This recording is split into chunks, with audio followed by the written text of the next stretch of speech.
this. After the training today, we'll be emailing the slides and some supplemental materials out to everybody who had registered, so you can have them all handy. So just to quickly go over, those of you who don't know me, which I see some faces that I know, but a lot of new faces. My name is Jordan Scott. I'm a community organizer. I'm really happy to be able to be here today. I'm thankful that all of you registered. So of course, there is so much about advocacy, so many factors and nuances that this could be probably like a 3-day training. But of course, we are condensing this into 90 minutes.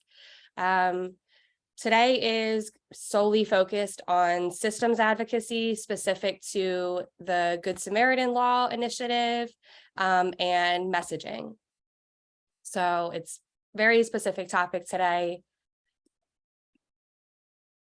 So for those of you who don't know me, again, my name is Jordan Scott. I wear a bunch of different hats. I'm a supervisor with Recovery Link. I'm also the field organizer with the Pennsylvania Harm Reduction Network.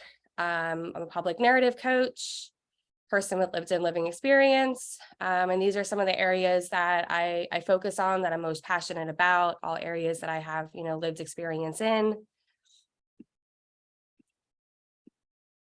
Okay, so we talk advocacy, right? Regardless of what type of advocacy, whether we are talking self-advocacy, individual systems, there's always a proven method to this. And it's simple, right? The act of advocacy itself is simple. It's all the in-between stuff that can get complicated. So first things first, we break down the problem. We educate ourselves. What's the issue? We identify what our rights are. And then we move forward with developing a solution and a strategy, so, okay, what comes next? Just an example that I, put together, so say you are working with a participant, whether you're a therapist, social worker, peer worker, so you're working with an individual and the pharmacist is denying to fill their medication, right? So the act of supporting that person and navigating that issue is advocacy, right? Advocacy is happening all throughout the day, all different levels. Half the time we're probably engaging in it and we don't even really know that we are. So what is systems advocacy? And systems advocacy encompasses a lot. This graph here, graphic with the fish is one of my favorite. I've been in the advocacy space for about 6 to 8 years now, and I've been in community organizing for coming up on 3 years, and I've learned a lot in that time. And one of the, the quote on this slide is one of my favorites from Dan Jasper, because it really goes over like what all is involved, so for us right now and everybody that has signed up for this training, we are all working towards a common goal, and we want to strengthen protection for people in North Carolina, right? We want to introduce a new Good Samaritan law that is going to be better, more effective, and actually serve its purpose, which is to help keep people alive.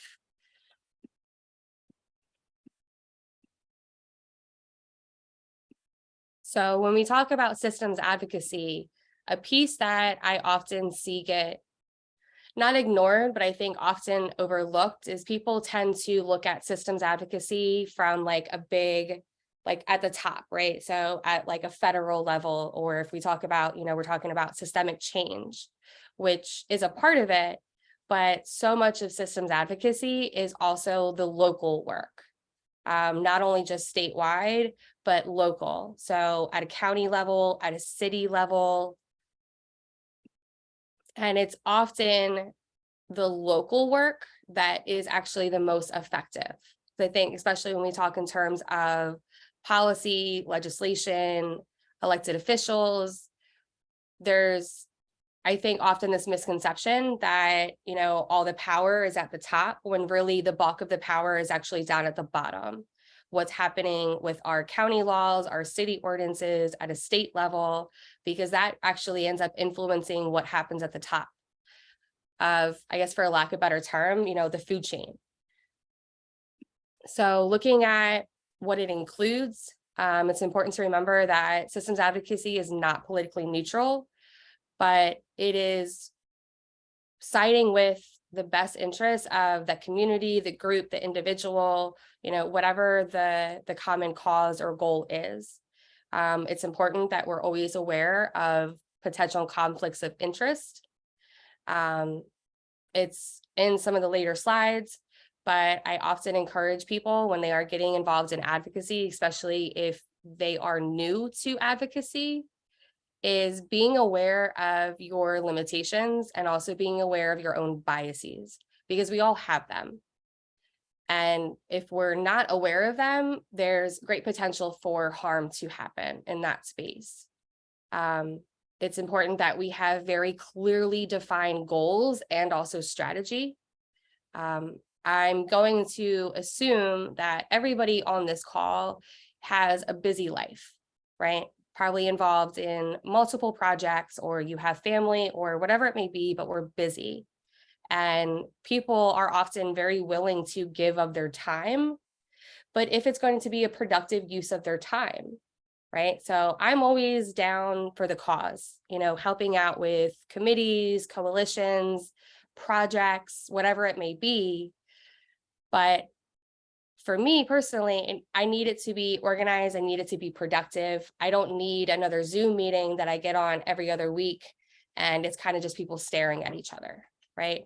So especially when we're talking about taking on this very large initiative of passing a whole new piece of legislation, it has to be that strategy has to be very clearly outlined, and there has to be very clearly defined goals if we're going to get people to not only get involved, but remain involved and remain committed.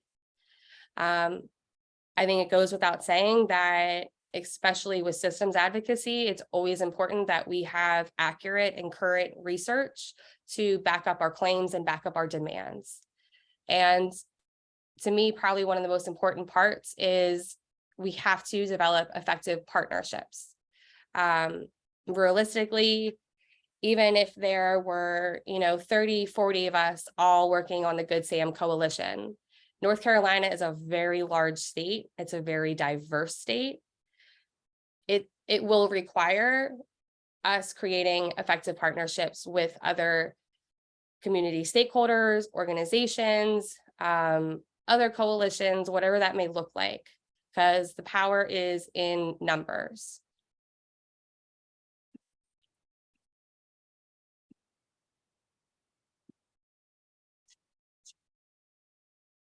So I just wanted to check up on the chat. Okay, so the how of organizing. I often talk to people that they want to get involved, right? They want to be involved in advocacy efforts, but it's overwhelming. They don't know where to start. They don't know where to begin. And that's okay.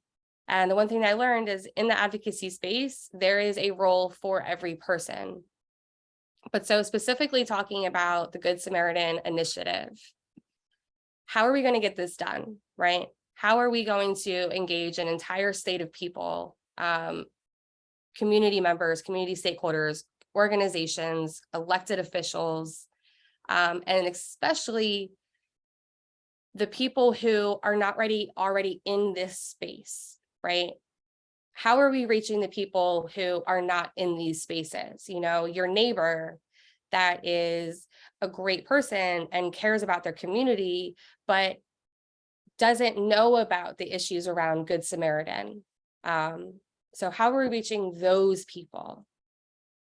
So, and there's so many different ways to do it, right? We have letter writing campaigns, phone banking, legislative visits with, our senators, our representatives. Legislative visits are huge. And one of the things when we talk about legislative visits is if you can't get a meeting with the senator or the representatives themselves, get a meeting with their aide, their legal advisor, their policy aide, because often the elected official themselves, they're not actually reading the bill. They are relying on their legal advisor. They are relying on their policy aide to actually read these pieces of legislation and tell them which way they should vote on it. Or they're listening to the senator representative in the office next door to them and saying, hey, so how are you going to vote on this bill? A lot of the work that we did in Pennsylvania this year with the Harm Reduction Network, we passed our drug checking legislation. So often we weren't meeting directly with the senators and representatives. We did, but we started really focusing on the people that worked in their office. Again, their legal advisor, their policy aides, really building relationships with those people because they hold a lot of influence over elected officials. One of the things to be aware of is you are going to have senators and representatives who are only going to take meetings with their constituents. And we'll kind of a little bit of a later slide get into what that actually means. How do we organize then, right? How do we cover an entire state? So, because looking at everybody that's on, I don't know where everybody is in the state. So for example, I'm in New Hanover County, which itself is also a really large county, right?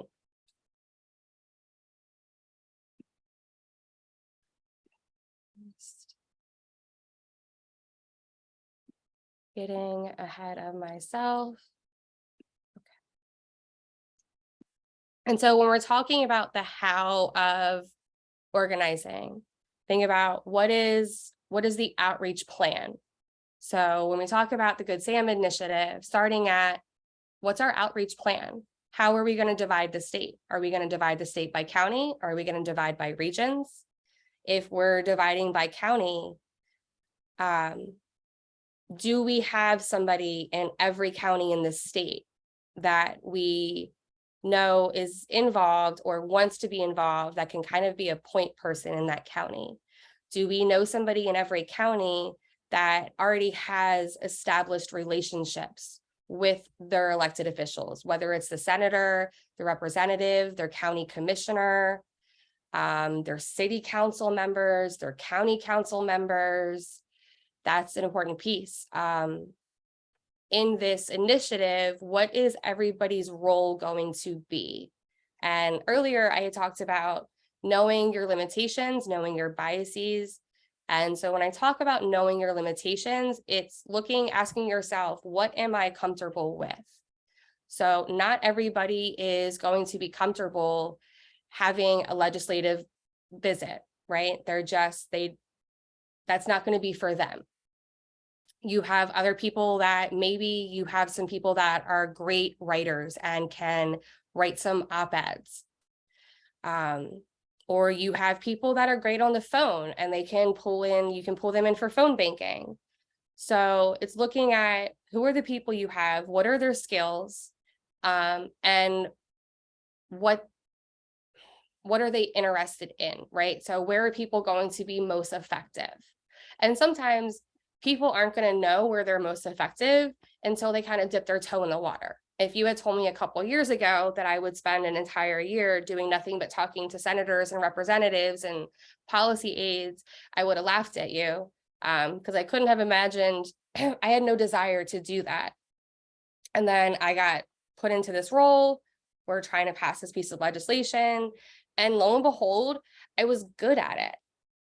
I was able to meet with senators and representatives who we had polar opposite views on things, but I was able to connect with them. And I actually enjoyed doing legislative visits. I enjoyed building relationships with the elected officials and the people in their office. And then I had other people that were like, they did a legislative visit and they were like, I never want to do that again. Give me something else that I can do to engage. So going back to the outreach plan, how are we dividing the state? Who do we know in each of these regions? What is everybody's role going to be? Who are your organizers in those areas? And importantly, what is the demographics? So I come from Pennsylvania. I lived there my whole life. Pennsylvania is a swing state. I know we were kind of all over the news this year with the election. It's a very diverse state. areas that we have major metropolitan cities, and we have areas that are large, your typical suburbs, and very, very rural areas, very urban areas, really just the whole mix. And North Carolina is very similar. So it's important, and we'll touch on this in a little bit when we start talking about messaging, to know the demographics, to know the makeup of the community that you're outreaching in. What is the predominant political party? Even things to know the racial makeup, the income demographics. Your outreach in, say, Raleigh is probably going to look different in some of your very rural communities in like the western or center part of the state. Because again, that will influence not only the approach that you take, it's going to influence the materials that you have, and it's also going to influence how you are messaging what you're trying to get across to people. And also, and again, going back to knowing who are your players in each area, who are the county officials, who are your law enforcement representatives, your senators, your representatives, the people in their office, who is your district attorney. And again, I want to just highlight, who do you know that already has relationships built with these people?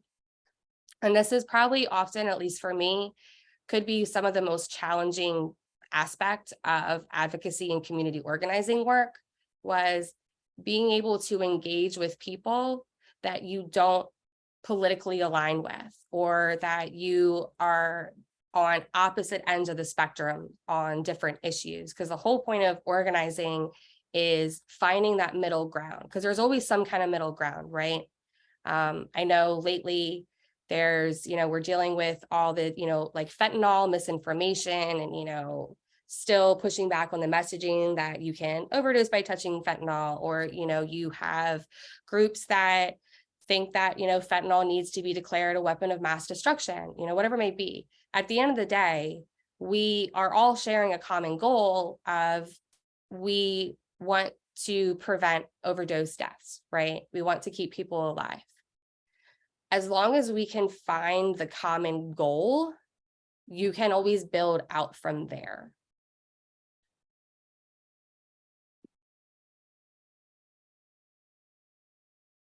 So going over resources and tools that we can use. So advocacy toolkits. One of the things that we had put together at the Pennsylvania Harm Reduction Network was an advocacy toolkit. And it included sample phone scripts, email scripts, letter scripts. It had our infographics and one-pagers on our legislation that we were, trying to get passed. It had key talking points, right? So if somebody was having a meeting with their representative, they could pull up this, very simple one-pager of key talking points. Doing things like messaging trainings, advocacy trainings, doing what we're doing today and multiplying it, right? And just kind of getting it out to the masses. Op-ed templates, letter to editor templates. The providing scripts and templates is a great way to engage people, because again, like, people are busy. And also life is crazy right now for a lot of folks, right? And so if we're able to make getting involved as simple as possible for folks, we'll have a better time engaging people. If I tell somebody, hey, can you email your senator and your representative, and you don't even have to create the content yourself, here is a template, you can copy and paste, you're going to find that you're going to get more interaction. Same thing with, op-eds, really any kind of template, any kind of script that can be developed and provided and distributed to the masses. It makes advocacy more accessible to people, and it also makes it feel not so overwhelming.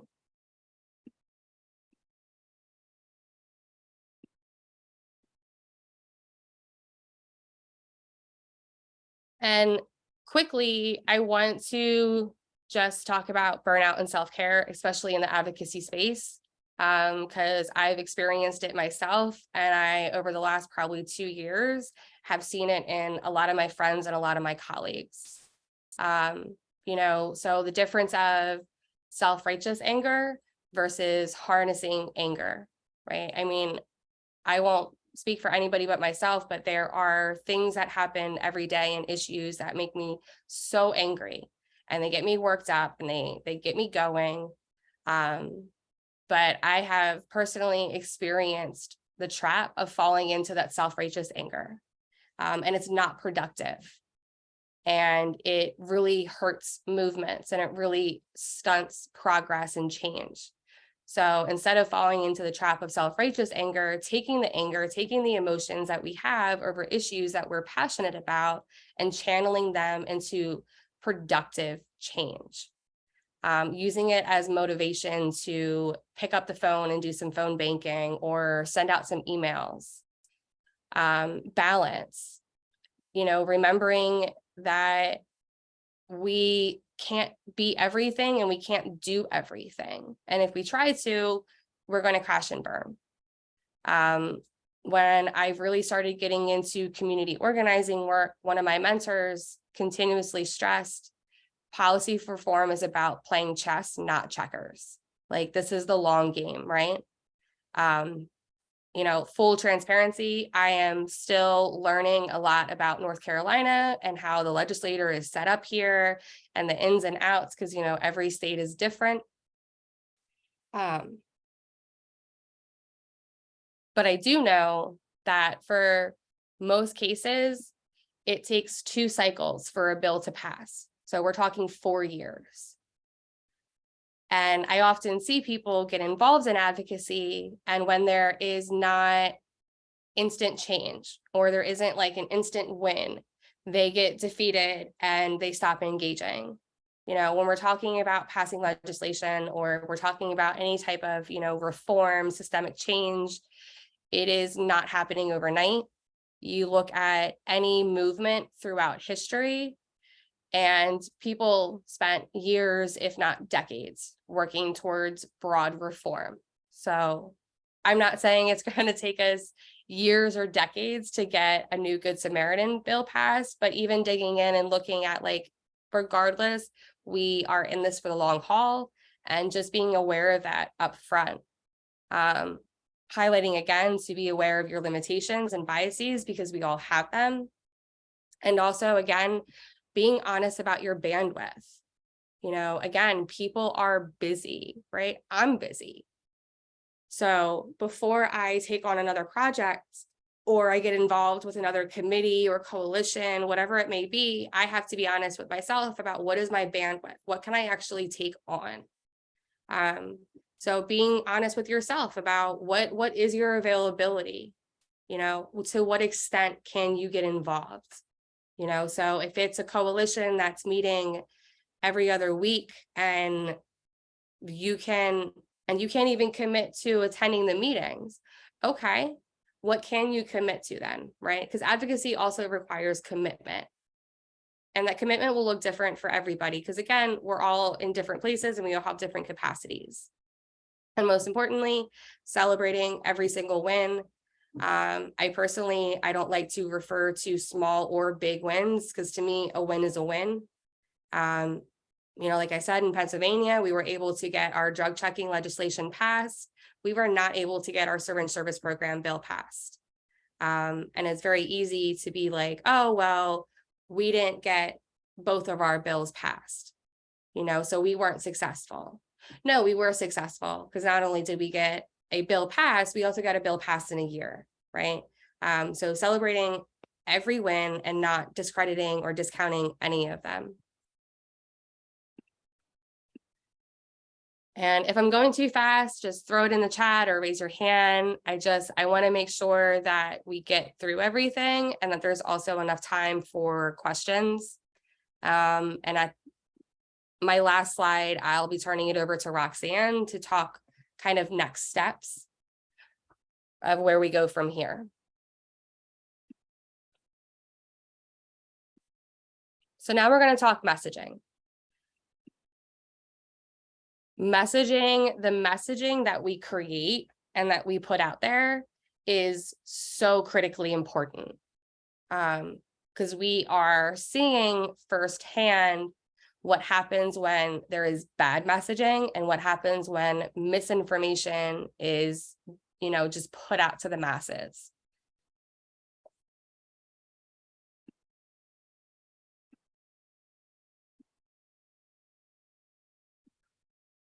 So the first part when we talk about messaging is knowing who your audience is. Who are you talking to? Are you talking to the, North Carolina Association of Law Enforcement? I don't even know if that's a thing, but, so are you talking to law enforcement? Are you talking to medical providers? Are you talking to elected officials? Are you engaging family members? Are you engaging drug users? Because whoever your audience is, your messaging should be tailored to that audience. I'm not going to engage with a room full of police officers the same way I'm going to engage a room full of family members or a room full of drug users. And if you can hear my dog snoring, I apologize. So, what are effective strategies? And the more you practice with messaging, it will get to a point where it will kind of just become automatic. And you'll be able to very quickly, take any core message and adapt it to meet your needs in that moment. So again, considering your audience, and also considering who is delivering the message. So not everybody is going to be appropriate for every audience. So considering not only the audience, but also who is delivering the message, who is going to have the most impact. Listening for what is important to the audience that you're speaking to. So if you are presenting to a room full of family members, what's important to them? What is motivating them to show up and talk to you? Always constantly looking for opportunities to align with people and connect with them, finding that middle ground, which goes right into tapping into the values of your audience, especially if those values differ from yours. So, perfect example, going back to if you are engaging with a room full of law enforcement, there is a very good chance you are going to share different values. And that's okay. And it's also to be expected. But knowing how to tap into their values, right? What does your audience care about? Ultimate goal with messaging is always to get people to feel what you're feeling. So if I'm talking to people about, say, delivery resulting in death charges, right? How am I connecting, right? How am I going to connect with a room full of district attorneys or a room full of family members, right, who have lost a loved one to an overdose? The art of messaging is particularly important because when you are having these conversations and you are engaging with audiences, those conversations are going to get uncomfortable and they're going to get tricky. So how do we navigate that, right? How do we navigate those conversations that get either really uncomfortable or they're very emotionally charged, right? How do we successfully navigate that? How do we facilitate that conversation so it actually becomes something productive and it doesn't just break down and fall apart? And facilitation is a skill. If there's anybody in this training right now that has ever facilitated groups or listening sessions, facilitation is a skill in itself. And also being strategic with data, right? We know, looking particularly at just the Good Samaritan issue, we know that there is so much research out there. We have a ton of data. People get overwhelmed, right? You cannot just throw 10 research articles at them. A, they're not going to read it. B, a lot of people don't know how to read and interpret a research article, right? And that's to be expected. People have to go to school to learn how to conduct research and write papers. Even with, some experience myself, I still have to read a research article at least 4 to 5 times before I really understand the data. and the information. So being strategic with the data that we have hand, looking at all the research we have and pulling out the pieces of information that we know are going to be most impactful, that we know are going to grab people's attention. And also round things off, right? Like it says on the slide, don't do 2.968%, just say 3%, right? Keep it simple, short, simple, to the point.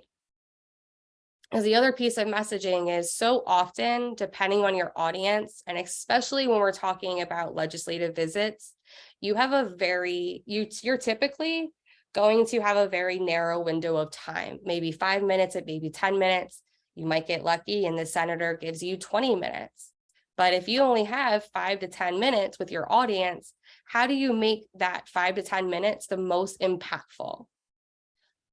So again, taking that message, being able to adapt it, condense it when needed, and make it deliverable in the way that is going to resonate with people, that when you leave, they're going to remember it, you're going to leave them thinking, and you're also, most importantly, you're going to build a connection with them.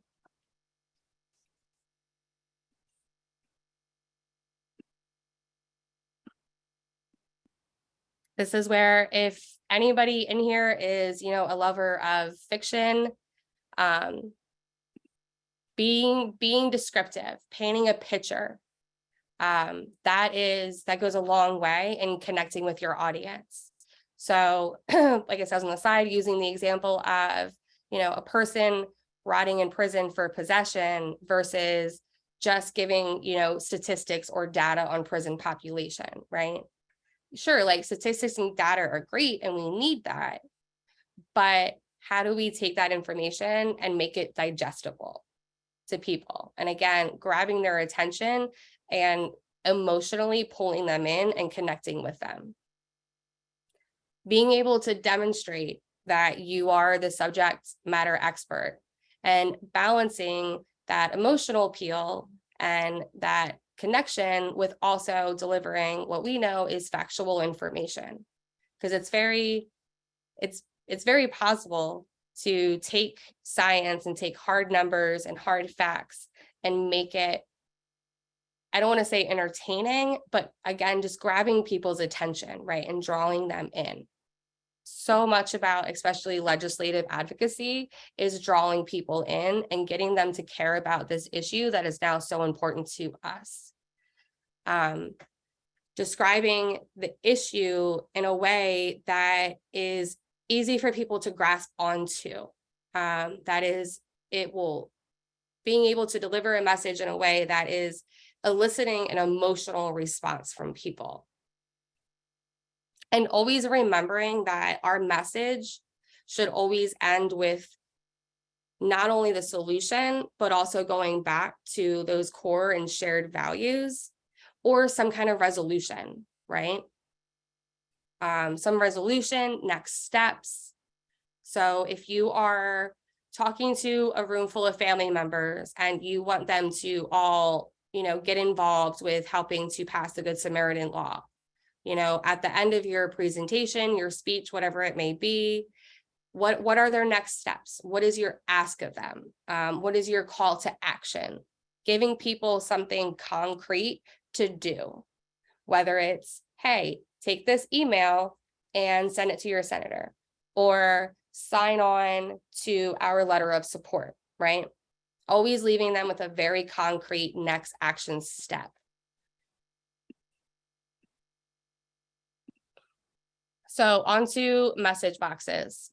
We relied on the message box heavily, especially with our syringe service program bill. And it could be adapted to any issue. So it's starting with knowing who is your audience, what does your audience believe, what and who are they going to relate to, and lastly, developing a message that resonates with that chosen audience. So you look at the box, it's going from, okay, first identifying what the issue is, then what is the solution, what's the barrier and solution, what's the problem value statement, what's the benefit and vision, and then lastly, ending it with that call to action.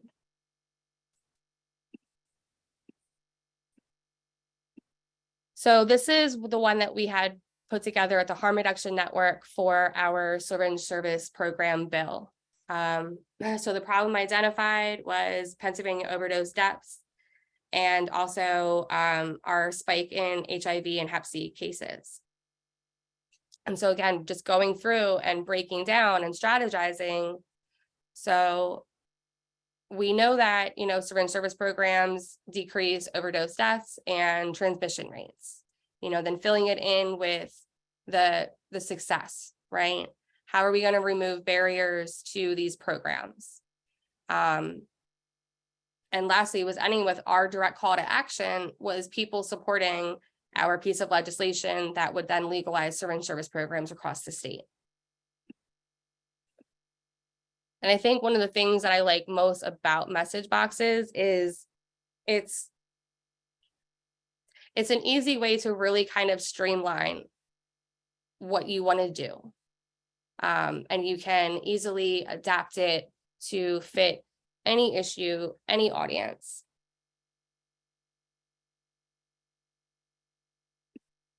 And so there is when you get the slides, there is like this blank box that you guys, anybody is free to mess around with, kind of practice. And even in just like your regular lives or, whatever other efforts that you're involved in, because messaging isn't just for legislative advocacy. It's a tool that can be used in fostering relationships with community partners, and even kind of thinking outside of our realm, healthcare systems, the medical community, school systems, both, primary and secondary school, our criminal justice system, looking at within your respective community, do you have a relationship with the public defender's office or probation and parole or the district attorney, even, the Chamber of Commerce.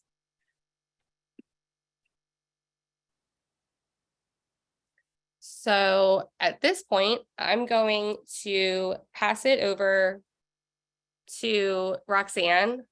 She's going to kind of break down a little bit about the issues with the current law in North Carolina, the proposed new law, the differences, why they're important, and what's next.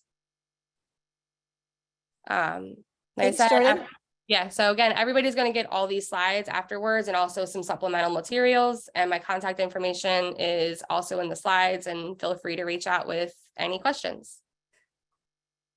Awesome, thank you. My name is Roxanne Sissier, and I'm also a member of the Expand Good Sam NC Coalition. And I wanted to just talk a little bit about our Good Samaritan law currently and what we're hoping for in terms of changes. So in an overdose situation, we in this coalition believe that the first concern should always be saving a person's life. Everything else is secondary. And so we want to remove any potential obstacle that would stand in the way of that. We want people not to hesitate or to waste time before calling for help. So if we had a robust Good Samaritan law with clear protections that we could publicize easily, we think that would help. So in terms of the drawbacks of our current law, first off, our law doesn't protect anyone from being arrested or charged. It only protects from prosecution. So you could get taken to jail, the case just wouldn't progress. And of course, people are scared of being arrested and going to jail, even for a few hours or a few days. So we want to follow the lead of other states who have protected not just from prosecution, but actually from arrest as well. Also, critically, our law only includes immunity for certain drugs and certain amounts. So this does include less than 1 gram of cocaine and less than 1 gram of heroin, but it does not include immunity for fentanyl, which is widespread in the drug supply today, as I'm sure you all know. So when our law was written, that was not the case. But now people are aware that fentanyl is in their drugs, at least in some amount probably, and therefore they wouldn't have immunity if they called under our current law. Methamphetamine also isn't covered. And so with the drug supply changing rapidly, it's hard to anticipate all of the chemical compounds that will be common in the future. Our law was one of the earlier Good Samaritan laws written, so we were kind of leading the way at that time. Since then, the majority of states have taken the approach of broad carve-outs for drug type, and we should follow that approach, so we won't constantly be having to update our law as the situation changes on the ground. Our law also doesn't cover people experiencing an overdose calling on their own behalf. So this is maybe a rare occurrence, but the majority of states do include that coverage, and it seems like a weird oversight that ours doesn't. Going on down the list of drawbacks, our law also does not extend immunity to others at the scene beyond the person who actually seeks medical help. And we know that there are many ways that multiple people at the scene can help respond to an overdose. One person may call 911 while another provides naloxone or rescue breathing. One might be, providing encouragement and support to others who are responding. So there should be blanket coverage so that there's no question. And additionally, others on the scene might be impaired themselves and not, not so safe. It wouldn't be so safe for them to flee the scene. Potentially they could maybe get in a car accident. So it shouldn't only be the one individual who calls 911 who receives immunity. And then our law also does not include protections for calling campus security. For college students who are worried about disciplinary action from their school, we think this added protection could incentivize them to call for help. And then overall, we need to streamline our law. It's, as I mentioned before, it's hard to educate on the law now because there are so many carve-outs and caveats. We want to be able to tell people, if you or someone you're with calls 911 in good faith to get help for someone who's overdosed, you'll be protected from drug-related charges, period. We think that that would be, a much easier message to try to get out to folks. So those are, some of the changes we're hoping to make. In terms of next steps, we do have a Democratic co-sponsor in Senator Gail Adcock. Jordan talked about how sometimes it could take a couple of cycles for legislative change to actually happen. So we did have a bill that was introduced in the last long session. Gail Adcock was the sponsor for that. It was introduced quite late and didn't make it out of committee in time. So, I'm hopeful that we've already, we've walked down that road so far, and that this will be the legislative session where we do see some, a win. So we've got Gail Adcock. We're trying to also secure a Republican co-sponsor since we want this to be a bipartisan bill. And if you're in a Republican district, we would love to connect with you to try to get a meeting with your legislator. Like Jordan said, some legislators only want to meet with their constituents. And in general, it's a lot easier to get a meeting if they know that you're somebody from their district. And they always want to hear local stories. So if you're in a district, really any district, but particularly a district with a Republican senator or representative, we would love to connect with you about setting up a meeting. And of course, we didn't expect you to just do that meeting yourself. We could have a few of us do it together. So we'd also love to work with you on placing op-eds in your local paper. That then becomes something that we can show the legislator to say, look, this was published in your paper. This is something that, is a concern in your area. So the 2023 legislative session starts in January. Once we do get, another co-sponsor or more, and then get that bill introduced next year, we're going to be sharing an easy way for people to send letters to their own legislator asking them to sponsor the bill. So you know how you get those take action emails and there's like a template and you can just fill in your information and it automatically sends a letter to your legislator. That's what we'll be doing once we actually have a bill introduced. And at that time, we'll also, again, be looking for people to be writing op-eds, to be writing letters to the editor. Right now, something that you can do is we do have a sign-on letter for faith leaders. And I don't know if Elizabeth wants to talk a little bit about that. I see that she's on the call. I could put a link to that letter in the chat. And so that letter is for, faith leaders throughout the state to be signing on. Elizabeth, do you want to say something about that while I put it in the chat? Sure. So as we've been talking about, our law is named the Good Samaritan Law, which is, of course, named after the parable of the Good Samaritan in the Bible. And so we are calling on faith leaders to please sign this letter if they are able to, or to share with other people. We are really close to getting over 150 signatures, which is super exciting. And we really want this law to live into the values of kind of loving our neighbors and radical hospitality. So if you know of any faith leaders, if you are faith leaders, I see some people who have signed the letter on the call. Please share it far and wide. We'd love to get a lot of people signed on to this. Yeah, and I mean, we're hoping to launch this next week. So if we can get people signed on by the end of the week, that would be great. Always welcome new additions. So that's something that folks can do right now.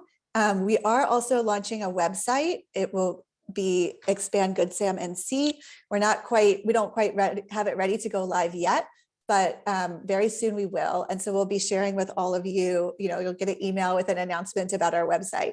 And that'll be kind of a place where everybody can go to find tools, to get information, and also, just to get linked in. For now, though, if folks, we can obviously have time for questions and discussion on this call, but moving forward, before the website's ready, if folks have want to be in touch, if you have ideas or questions, Randy Abbott, who many of you know, who is one of our coalition members, has volunteered to be the point of contact. So I'm also going to put Randy's email in the chat so people can know who to be in touch with to follow up. And that's what I've got. So I guess now we're opening up for, Randy put his email in. Thanks, Randy. So I guess now we're opening up for questions and for discussion.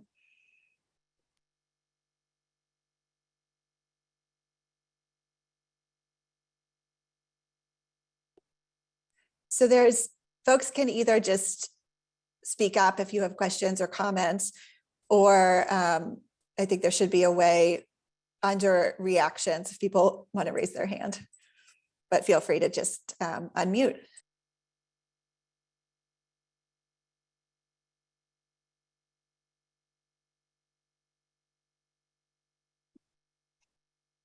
Oh yeah, Anna, go ahead. Hey, yeah.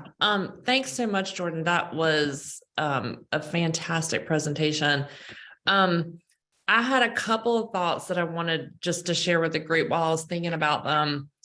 One is that one thing we experienced back in 2021 when we filed the bill is that we were really trying to get Republican sponsors, since Republicans control the House and the Senate, and things that pass in the legislature have to be perceived as Republican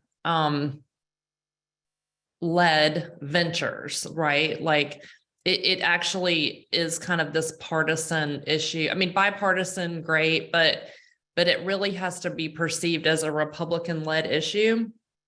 And what we experienced is that we had some Democrats that we had not been talking to, like, sign on as co-sponsors of the bill because they thought it was a great idea, which in theory is good, right? In theory, I mean, it's sad. We're in kind of this weird system where, it can actually hurt you to have Democrats sign on as sponsors to your bill.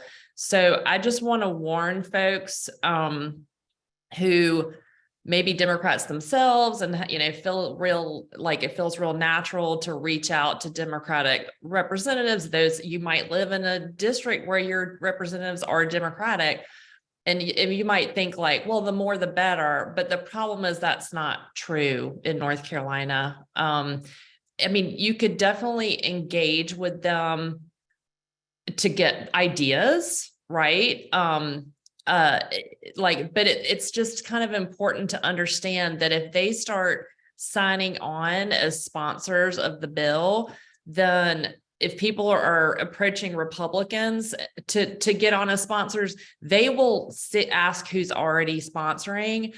And if it's 10 Democrats, they will not do it. That's the sad state that we're in. So I just want to be tell people to be very cautious. Yeah, I think that's a good point, Anna, in terms of strategy and kind of perception. And I think, in some of these conversations with Democratic legislators, it doesn't mean that we don't reach out to them, but we can have strategic conversations with them too. I think they're Right. aware of this I know dynamic. it was just funny because it was people that we had not had any conversations with, and they just signed on. And so it's kind of hard. It's almost like, I mean, it's so sad to go to somebody and be like, thank you so much for your support. Please don't please don't sign on as a co-sponsor. But I'm not kidding that they will tank your bill. So what do we do then? This is Mary. So, and then what do we? I mean, that's a good question. I mean, Lee, I don't go lobby and talk to legislators, so I'm probably not the best person to answer that question, but it could be that like, maybe you would want to look at the Democrats that signed on to the 2021 bill, because pretty much very few of those were people that Lee would know, like who we engaged and who we didn't.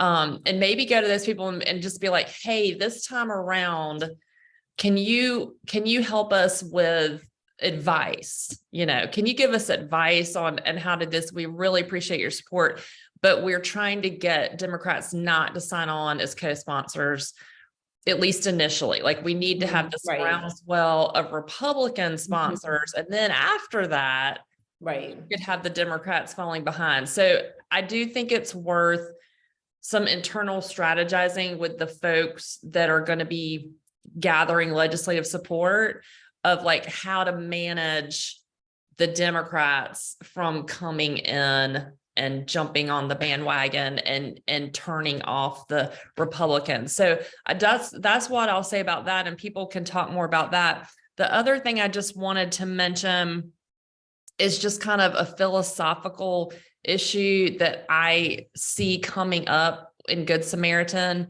And that is that folks that are against adding protections to our Good Samaritan law don't see themselves as like being not protective of people, because their perception is that by actually arresting people at the scene, that they're somehow both protecting those people from future harm, but also they see it very importantly as like wanting to investigate the case of the person who's overdosed, and like, can the people at the scene help find the person that sold them the drugs, so that and in their mind, they might be able to be preventing like future overdoses by getting to that drug dealer. And so, and I know y'all see, I know you know this, but I guess what I'm saying is I feel like the argument, there has to be like a real emphasis on the life of that person at the scene, that I feel like I feel like the people that I've talked to that are resistant to Good Samaritan are kind of willing to sacrifice that person at the scene for what they see as some kind of greater good. And I mean, I do think, to the extent that we have like people who've lost someone, to really emphasize that, no, like that person at the scene is who we need to be focusing. Like, don't be I don't know, but I just wanted to, I'm curious what folks think about that, kind of that perception that somehow you're sacrificing some greater good, that their perception, I don't agree with it, but their perception that you're sacrificing some greater good to not be arresting people at the scene. I don't know. Anybody have thoughts on how to combat that sort of argument? I think if we know the areas in the state that have those very predominantly conservative views, utilizing things like very local community listening sessions, and kind of facilitating that conversation, may be one of the more effective ways. And it's another great tool. Yeah. And I think too, like Anna, when we were talking to a district attorney recently, he brought up that exact same point, that is the perception of, many other DAs. And so I think as much as we can think about, like, anticipate those stances, And those reactions that are going to come up, we can think about our messaging so that we are proactively addressing those things. But yeah, interested to hear other people's thoughts on that question about messaging and the issue of saving the person's life seen as, maybe in opposition to addressing this greater good through arresting people. And I'll just real quick. Hi, everybody. My name's Lee Storo. I help do policy work around drug policy issues in North Carolina and some other Southern and Appalachian states. To address, before we totally move off of it, Anna's kind of point about thinking about timing of legislative support. In 2021, I helped do, along with a couple of other folks here, some of the advocacy that got that bill introduced. And, I think Anna's point, we wound up with a dynamic of, we had both a Republican and a Democratic lead sponsor, but then a lot of Democrats signed on the co-sponsor. I think candidly, we're just in a much stronger position of strategy and coalition strength now than we were 2 years ago. I sort of see our 2021 bill started a conversation. Those of us who were active in it were working within like 7 days before a legislative bill filing deadline. I'd say we have a much stronger relationship with both Democrats and Republican leaders who would be working on this in 2023. And I think our coalition is stronger and more strategic. That this coalition is how we were able to put a training on like this today, right? Which we didn't have in 2021.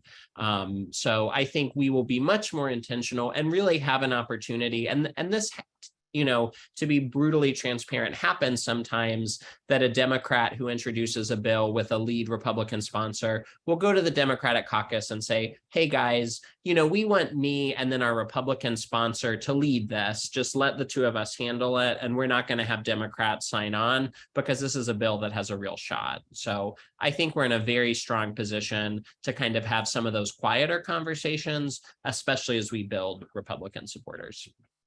Jordan, I'll pass it back to you to manage Q&A. All right. Yeah, Lauren, you have your hand up.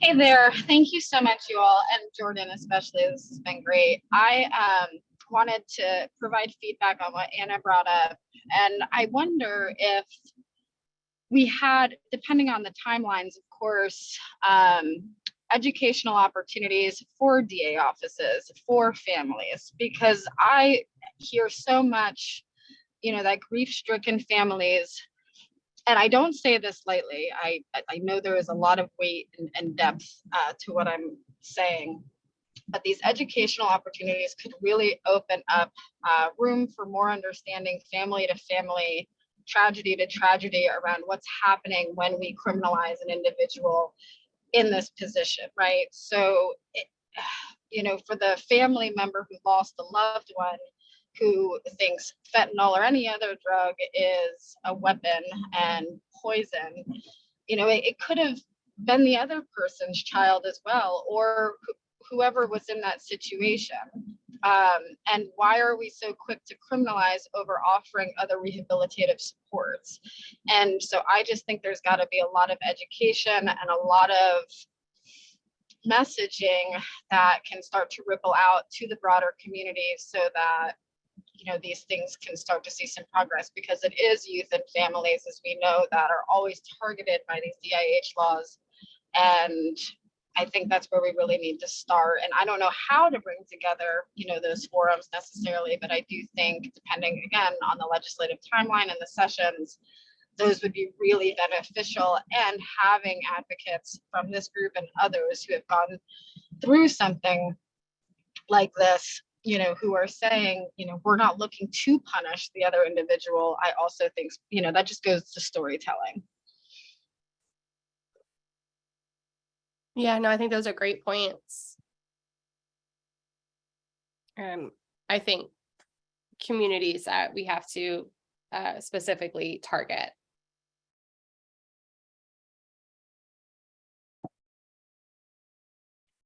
Let's see. Greg Barry has his hand up as well, Jordan. Greg. Hey, everyone, Greg with NCHRC. So, to the point with, I agree with Lauren when we're talking about the messaging, looking at the the perspective that some conservatives have, which is this old tough on crime, criminalizing user perspective that, just comes out of that war on drug era. But, the evidence shows that that doesn't work, and so it's really about education for that. For that point is that, 30 or 40 years of statistics and, everything shows that criminalization doesn't work. So there's a big education component to it. And one of the ways that I think that messaging resonates more, especially with conservatives, is when the message is coming from law enforcement and district attorneys.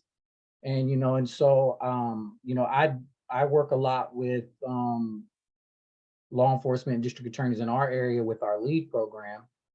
And a lot of those law enforcement professionals and district attorneys in my county and even the county next door, have, for lack of a better term, have bought into ideals about harm reduction and have, recognized through their career that you can't lock up the problem and that criminalizing people causes more harm than good. And so I think when you hear a prosecutor with 10, 15, 20 years experience, or an officer that's been working narcotics for 20 or 30 years giving that message, I think sometimes for that audience, it's more well received. And so, when targeting messaging, whether that's through video ads or letters of support or personal stories or these different ways that we can go about doing that, I think including law enforcement, first responders, district attorneys, I think that they can be great assets for that, and so that's just kind of my thoughts on it. When I hear the ideal that, let's sacrifice this one person for this greater good, and that faulty line of logic, that faulty reasoning, that thinking just goes right at a lack of education about the issue, lack of information. And so how do we get that information to someone? And then the source of the information can be good, but just the source of the information, the person or the community that it's coming from, just because it's coming from that particular source, the audience won't accept it. And so finding voices that are in populations that they respect, such as the law enforcement community, I think would be a good strategy for that. Thank you. Yeah, no, absolutely. And I think even with regardless of audience, that's a good point of it makes a big difference when considering who your messenger is, so when we have law enforcement allies, utilizing them. If we have allies in the district attorney space, utilizing them, allies in the family space, because when they have that mutual connection, they're more apt to, like you said, actually listen to what's being delivered, and they're going to connect with it easier.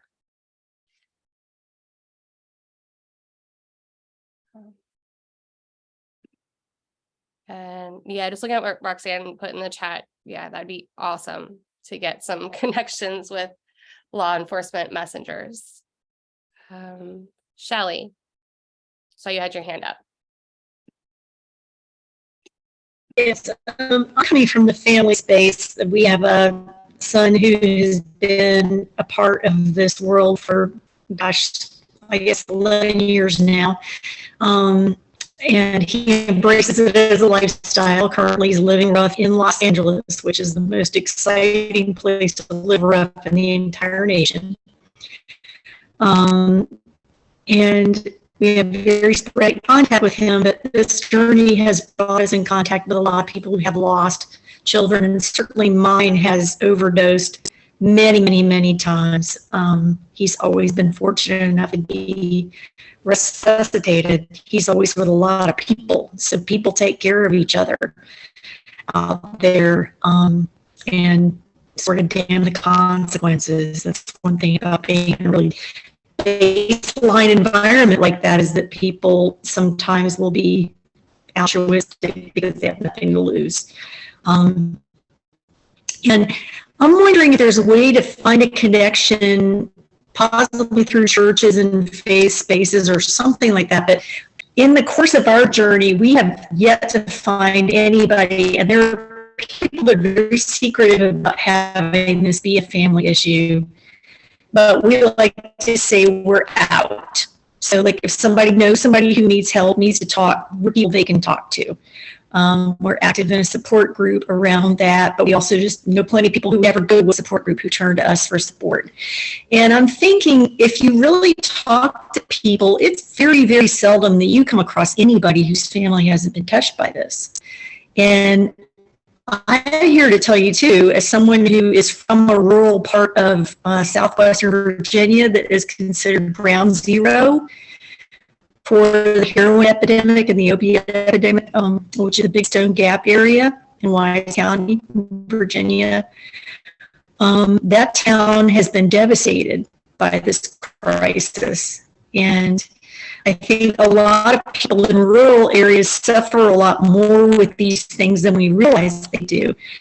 And I don't think a lot of people realize things, for example, like if your grandson is living in your house and he's found to possess a certain quantity, you can have your house condemned and take it from you as a place that's a drug establishment.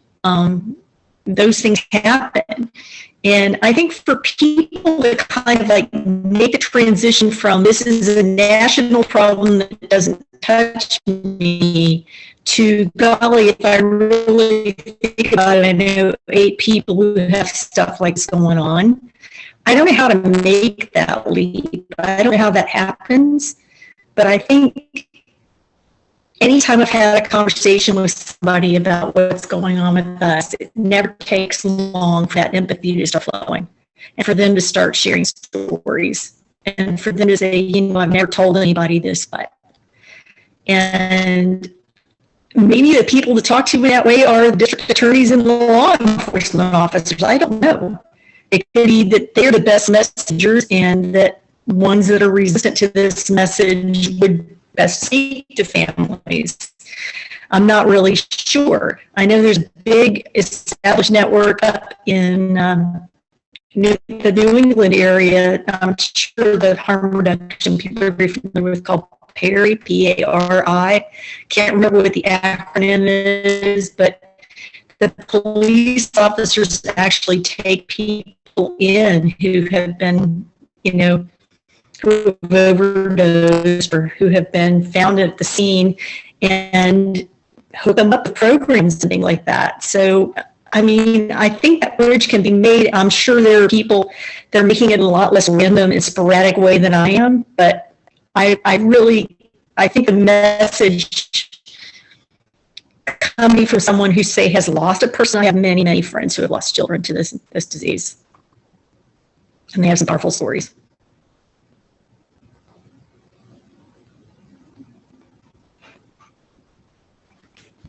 That's all I had to contribute.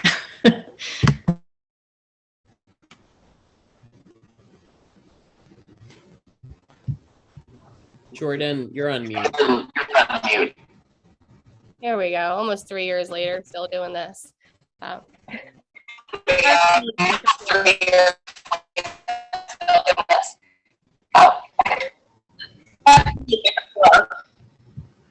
think we're having a little, Shelley, your audio was a little tough, but we heard you, but now it just got a little strained, I think, when Jordan was talking. Shelley, I'm going to put you on mute and let you talk to respond, I think, to what you said, which all was fantastic. And thank you for thinking through some of this and sharing some of your personal family story.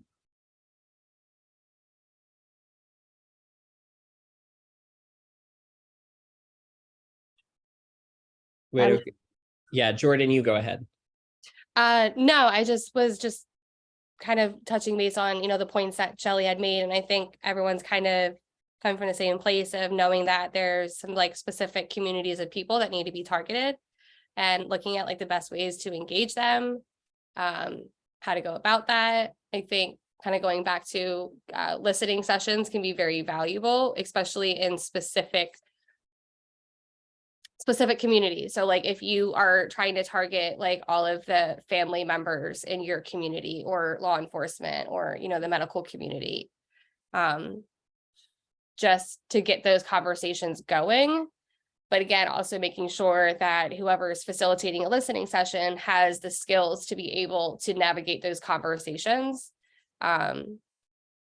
Because like they will get emotionally charged and uncomfortable. I wonder if any of the other members of our coalition who've been active, you know, Randy or Mary or Julie, have thoughts about the family engagement piece, since you've been doing a lot of that work. I was kind of just sitting back, letting other people speak or ask questions. But something I was thinking about as Jordan was going through the training and the slide where she was talking about anger and kind of channeling your anger, I guess, is the way that I look at it. To say I was angry when we lost our daughter would be an understatement. And this also goes to some of what Anna was talking about. You know, for the first, I don't even know how long, I wanted to see anybody and everybody that was involved in what happened with my daughter locked up for life. I mean, and I'm not saying that's necessarily, for me, it is wrong. It's not the right approach. It's not the wrong, or it is the wrong attitude, I think, to take. And it took me some time to get to the point that I am today. And I like to think that I'd try to take that anger, and I took that anger and I channeled it into compassion.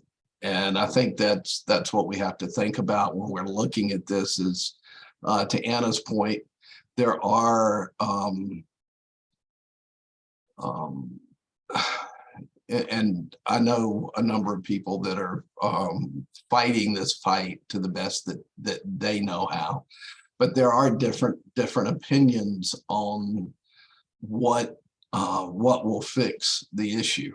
For me, it's again, I'll just go back to the word compassion. For me, I think the one thing we can do, and the one thing we can try to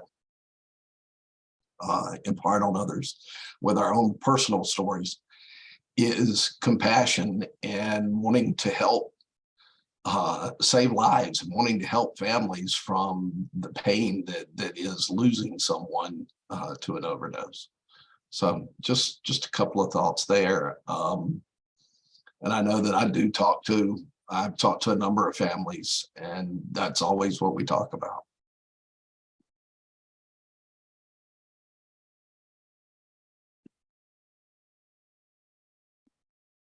Thank you, Randy. That's I think a really important point, and goes back to like, we need to be able to meet people with where they're currently at in their journey, especially people that are, you know, experiencing loss, and understanding that, you know, we all started somewhere. You know, 10 years ago, I hadn't even heard of the term harm reduction. And when people talk to me about like, you know, syringe exchanges and safe consumption sites, like I would have looked at you like you spouted 8 heads. Mhm. But I also for years came up in that abstinence model. And, you know, the abstinence model is still very deeply ingrained in all of our systems of care and criminal justice and really every aspect that we're talking about. But it took me being willing to have an open mind and get uncomfortable, and also people being willing to be patient with me and teach me and talk to me. And over time, like my values changed, my beliefs changed, and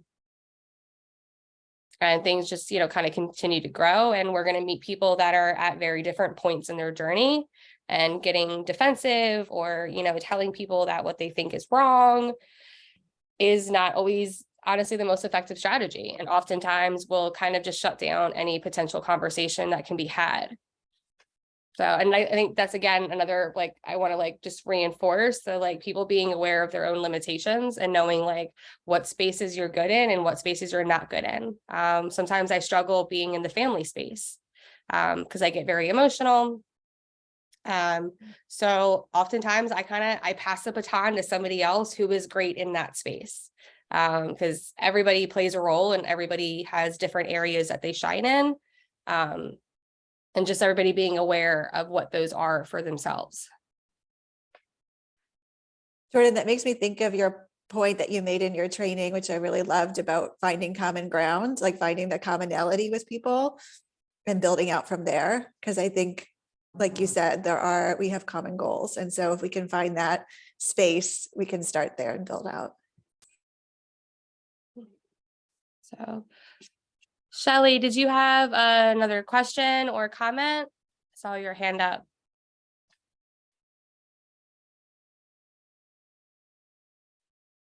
No, I just mainly wanted to make the point that there is that rapport piece, and that I think I deal with a wide, diverse group of people at work in a very close personal situation, medically, and people really open up with me and tell me about their lives. And I think this problem is equally pervasive in every strata of society in every part of our state. And I think there's so much shame around it in areas that are more conservative that really undercuts the support that people could have. And I don't know how to bridge that gap or what to do, but I think just listening would be a start. It's one thing to be in a situation in Wake County where you have a lot of friends who are very understanding, and you have a lot of people who have been through similar things that you have. And I can't even imagine having the problems we've had with our child in another part of the state that was extremely black and white in its thinking. And I just think there's got to be a way, maybe through churches. I think the idea of using people who are in authority as messengers is great. So I guess, to me, maybe part of the strategy would be to get together with faith leaders or something like that and talk to them about this. I don't really know. I just was putting it out there. That there isn't a whole lot of, there's like a groundswell of all this underneath that rural stuff too. It's just that people are afraid to be out about it.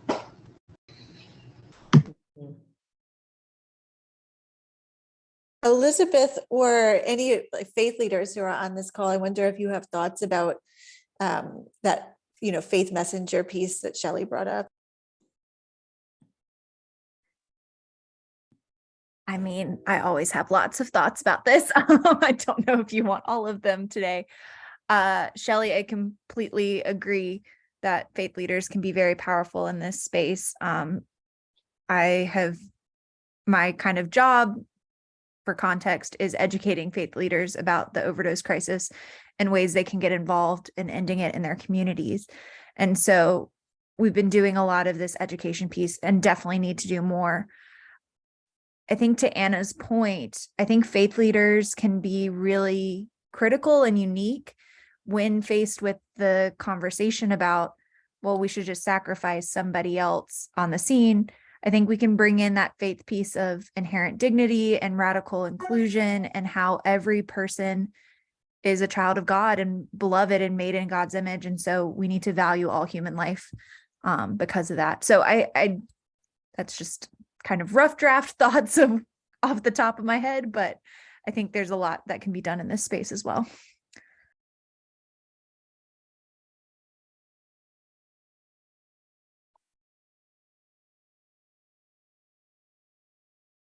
Apologies.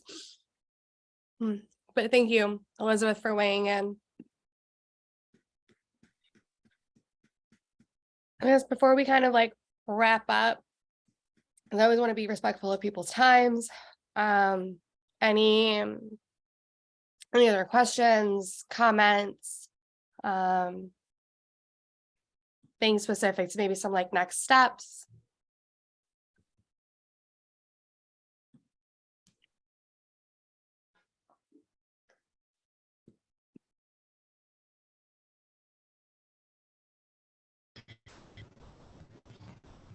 Jordan, this is Mary. Oh, sorry. So as Roxanne said, we're working on the website. And as soon as that gets up and everything, we can send a link out to this distribution list. Yeah, absolutely. I'm excited about the website. Actually, I was wondering, I I'm got sorry. sorry. I got a message. This is Randy. I got a message in the chat. I was just, They had gotten this from someone else. So if you're not on our email list, to be on the email list, just drop me an email.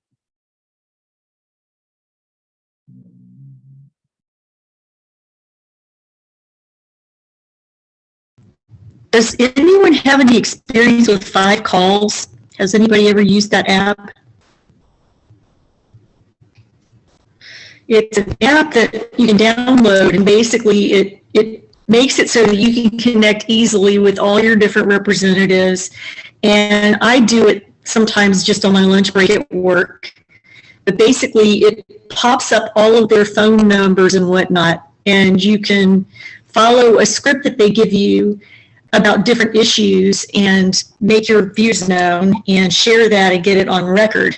And it doesn't take long to do it all. And when I'm doing it, I try to do 5.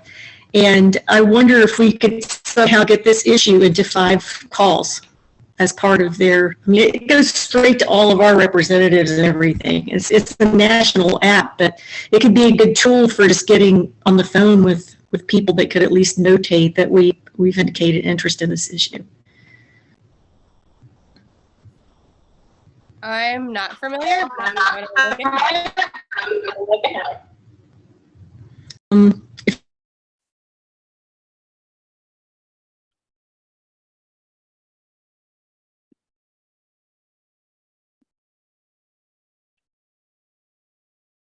Right. So I guess probably one last call for any questions, and if not, then we'll probably wrap up. And again, we're going to send all the slides, and there's some supplemental materials out to everybody that registered, which also includes my contact information. So, but well, I appreciate everybody registering and showing up, taking time out of your very busy days. And I hope it was informative and useful. Thank you, Jordan. All right. Have a great day, everybody. Thanks, Jordan. Thank you. Good to see your beautiful face, my friend. Hi, Stephanie. Hi, guys. This was great. We'll get a recording though, Roxanne, so we could share it with our folks. Yes. Yep. All right. You All guys right, have we'll do a great follow-up day. email. Perfect. Awesome. Thank you, Jordan. I really appreciate it. I think that was great. That's it. And timing worked out perfect. Yeah. And Julie, I think Julie's having some trouble with her sound, but she was saying in the follow-up email, she'd like to, send a big thank you out to everybody who attended. Yeah, definitely, for sure. So let's coordinate, I guess, around the follow-up email. Mhm. Okay, thanks. All right. Bye, everybody. Bye.